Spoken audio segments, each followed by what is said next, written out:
Question 10. A teacher demonstrates how current can be obtained using a bar magnet, a coil, and a galvanometer. Okay. A galvanometer is just an instrument that detects current. And if we calibrate it in the right way, we can turn a galvanometer into an ammeter, or if we calibrate it differently and connect it differently, we can make it into a voltmeter. So it's just telling us that there is a movement of charge. The teacher moves the bar magnet up and down as shown by the arrow on the diagram in the next slide. Well, let's take a look at it. There's North Pole, South Pole, teacher's hand, teacher moves it up and down. And you see here, this is a coil, and there's a hollow inside. And the ends of the coil, this is connected to the one end, this to the other, and there's the galvanometer. You notice that it's called a center zeroing because it depends on the direction of the current, whether this thing, the needle will kick to the right or kick to the left. All right.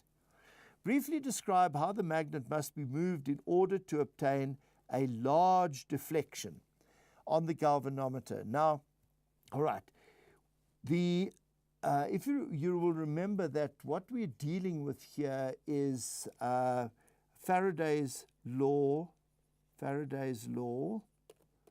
of electromagnetic induction.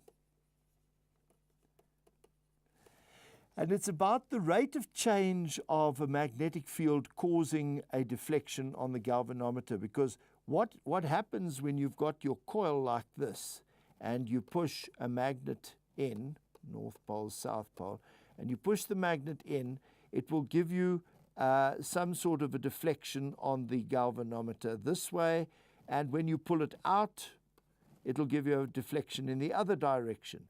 But it depends on the strength of the magnetic field, which you can't change because this is the magnet that you've got.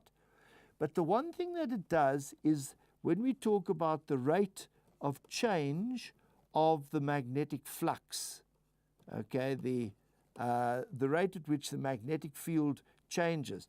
Now, you know that the magnetic field from the